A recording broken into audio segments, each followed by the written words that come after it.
Hey. Hey, everybody. Welcome back again to a little Austin Sports Weekend. It's time for This Week in Sports. Oh boy, that name's corny. Yeah, it is a little bit corny, but we're gonna talk about some college basketball. A lot went on in college basketball in the past week, and then we're going to talk about some breaking news this week too. First of all, thanks again for SevereTV.com for setting us up here in studio with this beautiful studio, and thanks again for Autographs Plus for sponsoring us. They got two locations, one in Sevierville, one in Pigeon Forge. Be sure and check them out. But let's jump into some hoops. Let's go ahead and cover last Saturday's hot weekend and sort of cover the games that happened that day. There wasn't a bunch of huge matchups. You know, we had Nova at UConn, and Uh, they handled that pretty easily. yeah, Villanova ain't nearly what they used to be before Jay Wright. Yeah, before with Jay Wright and all that. When Jay Wright retired, A bit of that Villanova spirit died with it. yeah, they're 15-12 this year and only 8-8. I mean, they're 500 in the Big East. They're fighting to even make it into the NCAA tournament. Well, they lost by 24 at Nova, so not looking too good. Not looking too good. We had Houston at Baylor. That was actually probably our big matchup. That was a really good game. It was back and forth, back and forth, back and forth. You thought Baylor actually had a chance to win, but no. Not quite. Houston had the edge in overtime, and that's how they got the win. Yeah, they got it to overtime. Speaking of good seasons, Houston is having one of those good seasons again. Yeah, Houston ended the week ranked number 2 and started this week Number one, a new number one team. number one in the country. We will see why that is later. Yeah, but they took care of Baylor 82-76 in overtime. They outscored them 13-6 in the overtime and took care of that one. Arizona had a easy time with Washington, but honestly, out in the Pac-12, there's only two teams that are Really that good. really that good. There's Arizona State and Washington State, or Arizona and Washington Arizona, State. Washington State. That's the only two teams that are actually probably going to make the tourney this year. Are those two teams? So there's not a lot of power out there. Like Washington, you think the Huskies being pretty good. They're 7-10 in the Pac-12. You know, so they're really not all that good. Tennessee had hosted Texas A&M, and this was their revenge game. And they handled them very easily in the second half. Yeah, beat them by 35 points. Outscored them by 25 in the second half. Yeah, had them by 10 at halftime and 35 at the end of the game. This game was circled though because Tennessee went to Texas A&M earlier this year, and Texas A&M sort of handled them a little bit out there. So they checkered Thompson Bowling and then sent the Aggies out with a demoralizing loss. Yeah, the Aggies have 6 quad one wins and probably is not going to make the tournament. The first time in the history of the NCAA tournament tournament. When you have 6 quad one wins and don't make the tournament because they've lost 5 games in a row now. It's been brutal. They beat Tennessee at home and have then lost they've just every sputtered. game. They've lost every game since. They haven't won a game since then. They've sputtered ever since then. They bottomed out. Completely bottoming out, completely falling flat after that point. We had West Virginia, Iowa State. That was an interesting game because West Virginia's not that good of a team. They're only 9-18, and they gave Iowa State a game of it. Iowa State only won by 7. But Iowa State looking pretty sharp at 21-6. They are, yeah. Would you have them on your bingo card at the beginning of the year to be a top 10 team? Not too much, really. Not much. No. One of the games we warned you about was Duke at Wake. Wake is a good defensive team, and Wake was at home. And Wake Forest looking for that.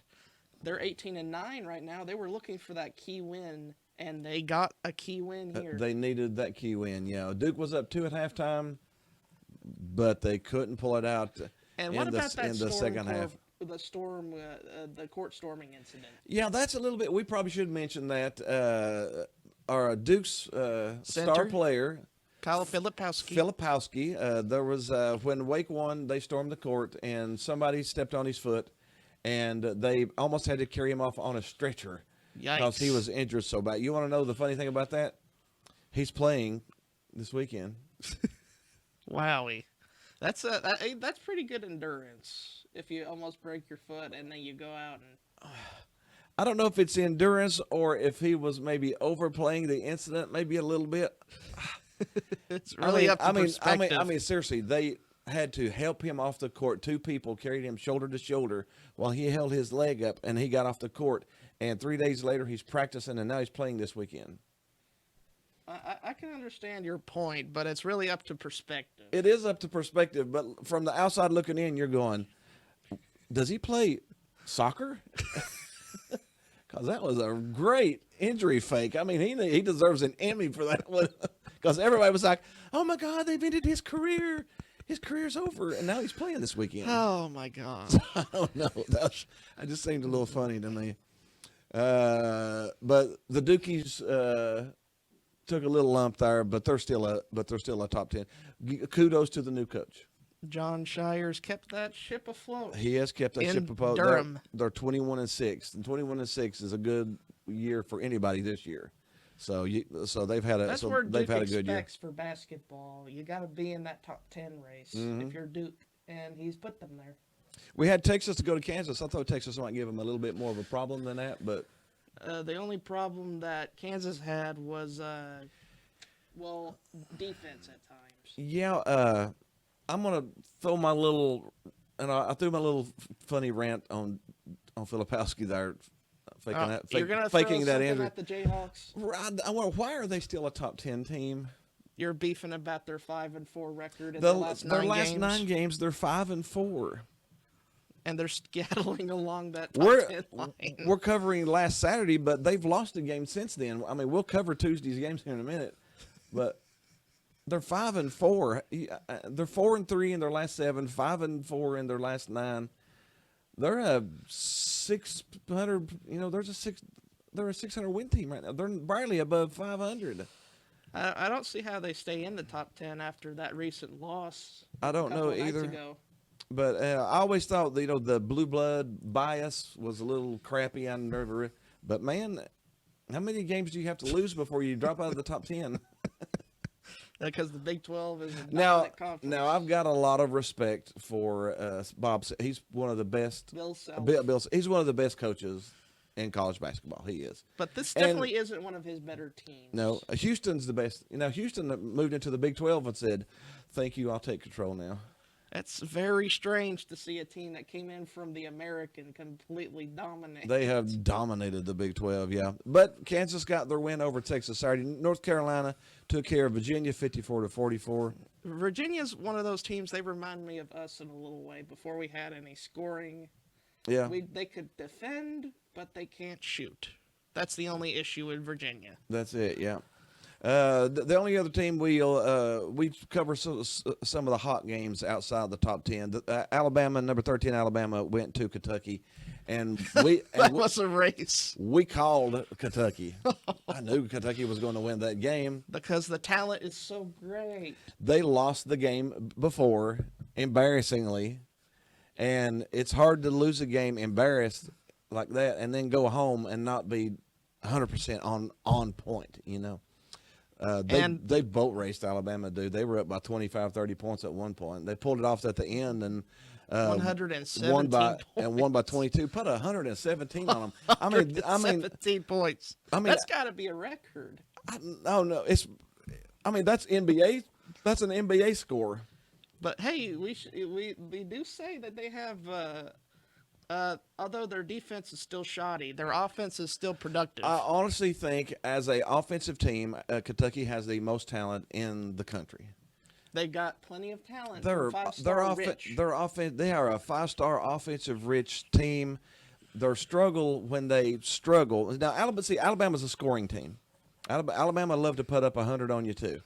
So Kentucky said, "All right, we'll score with you," and they outscored them big time.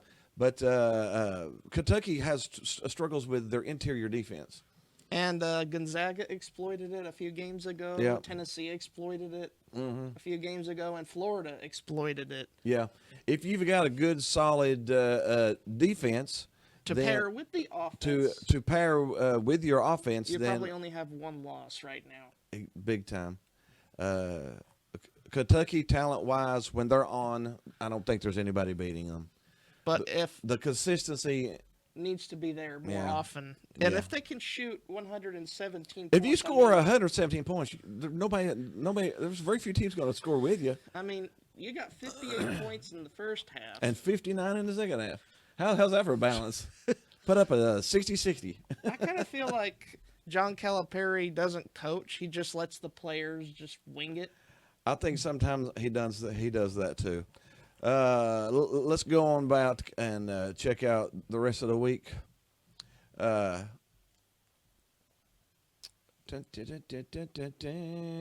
Sunday, we normally do have a good Sunday game. Purdue played on Sunday.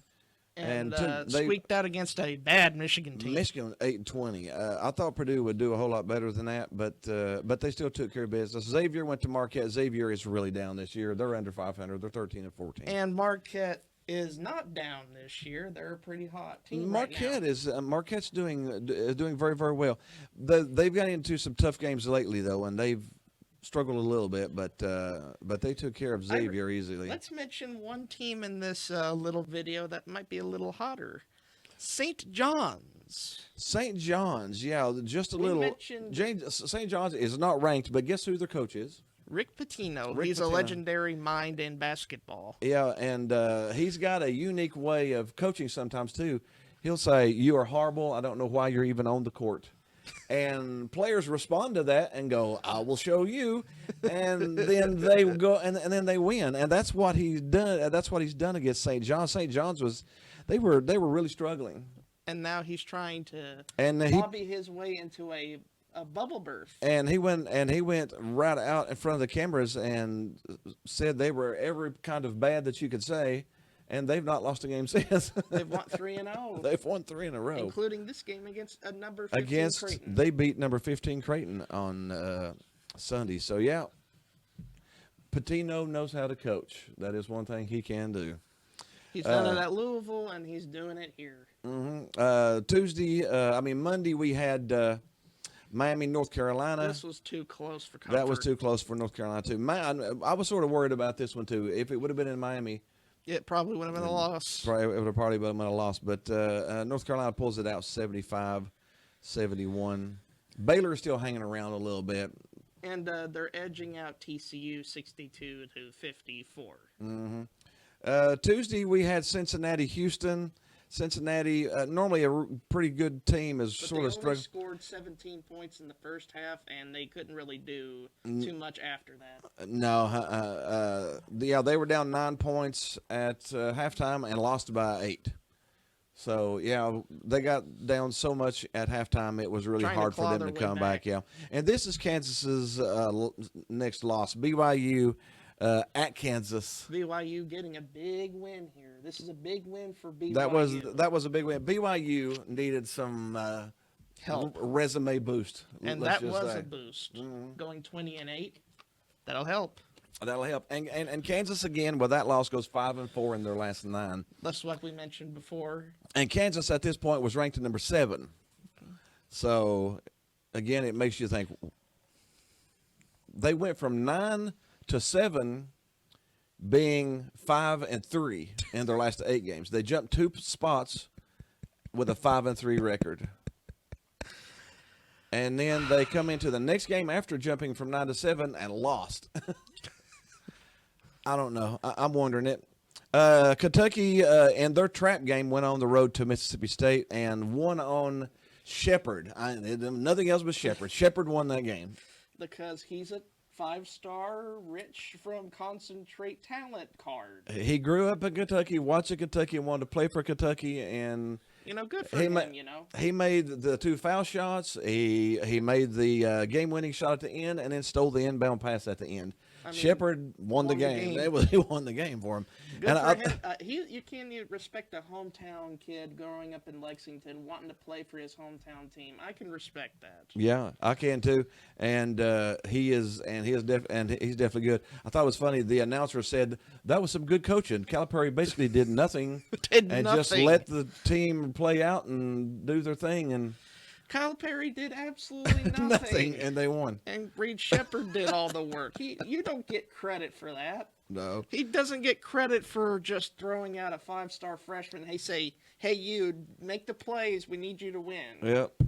You call that coaching? And then finally, and then finally, this being Wednesday here as we tape last night. I mean, this being Thursday here as we tape. Last night we had the top matchup of the week was number 11 Auburn at Tennessee. And man, what a game!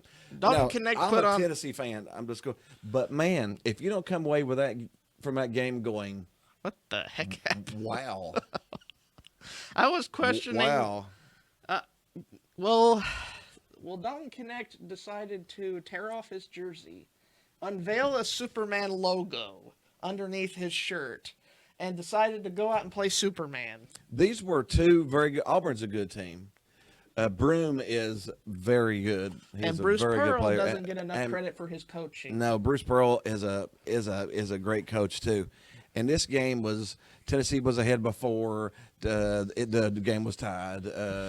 Auburn was ahead by 4 or 5. The game's down to 2, and then Tennessee got down. I think it was 6 points right around the 13-minute mark in the second half, and Barnes decided Barnes to decided say, to. hey, Knecht, you go out there and do your thing. He did that on purpose too.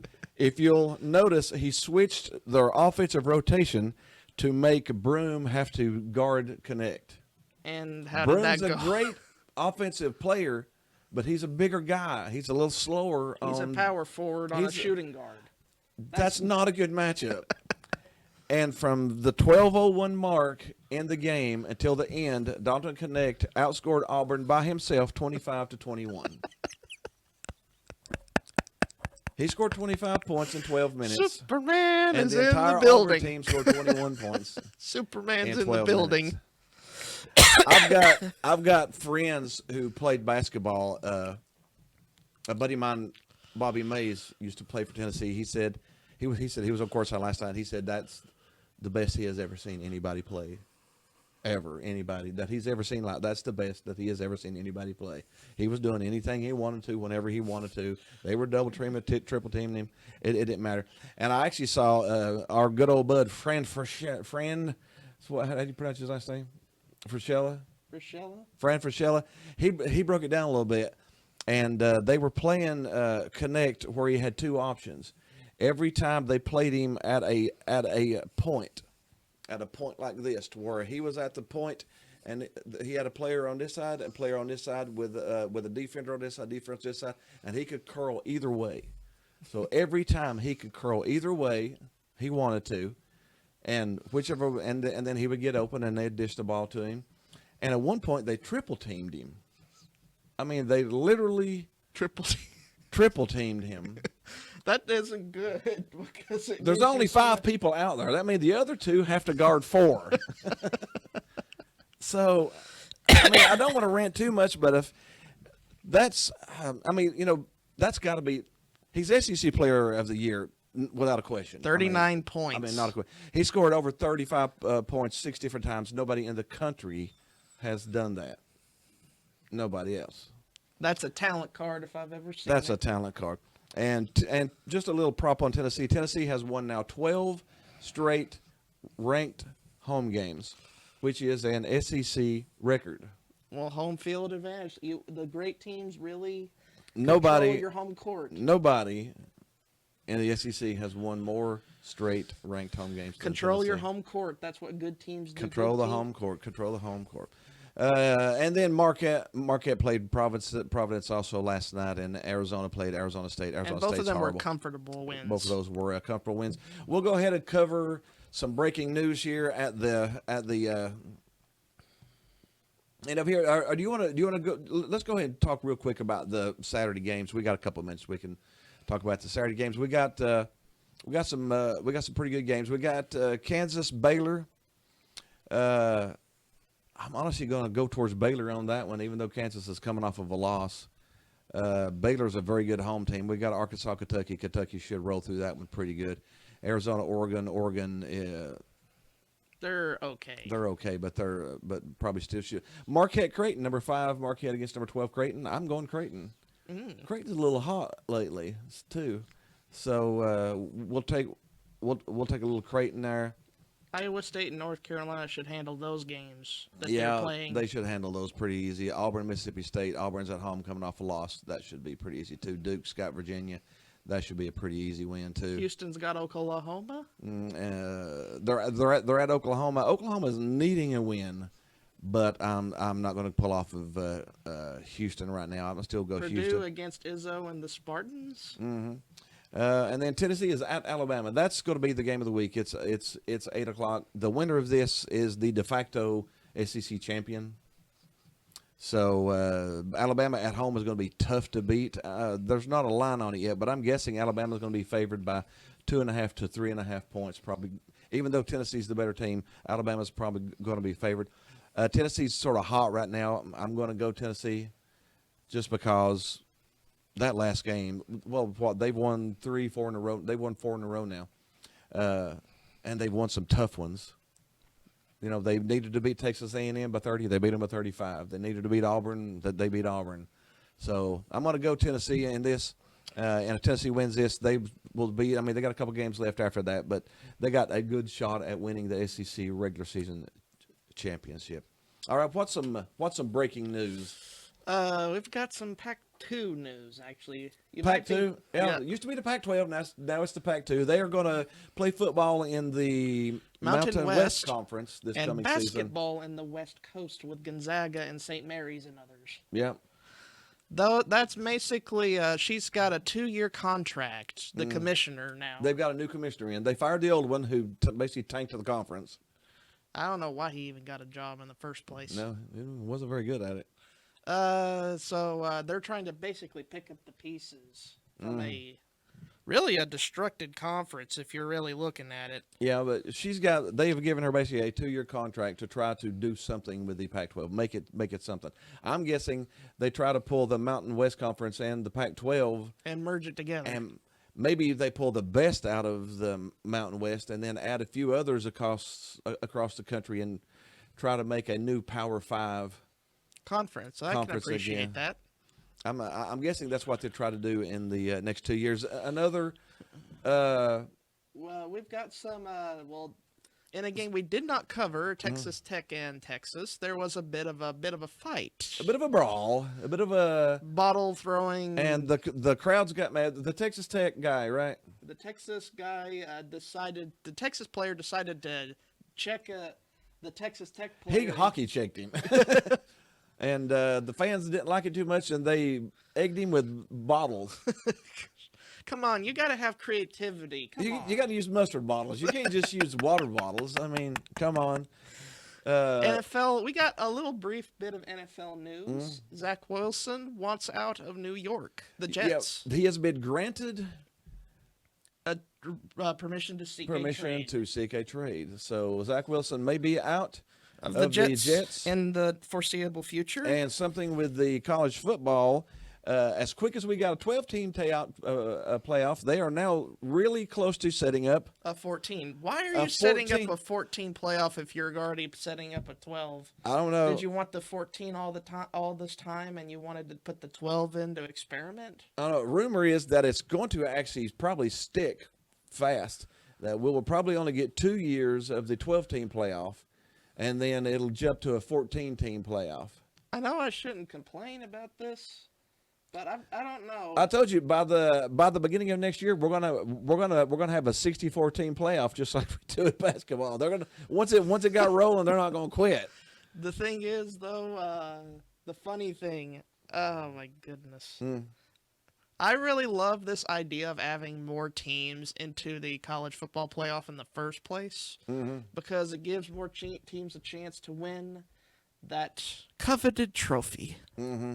And we get more chances of seeing a 14-1 matchup and the number 14 team win.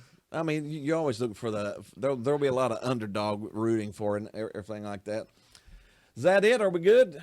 That should be all she wrote. That should be us for this week. This week in sports, your favorite label there? Yeah, favorite. This week in sports, the wide world of sports. I don't want to take somebody else's name there. But anyways, thanks again for stopping by with us and talking a little sports with us. Hope you enjoyed it. If there's anything that you'd like to hear us talk about, let us know. Leave us a comment or two somewhere. And other than that, See you next week.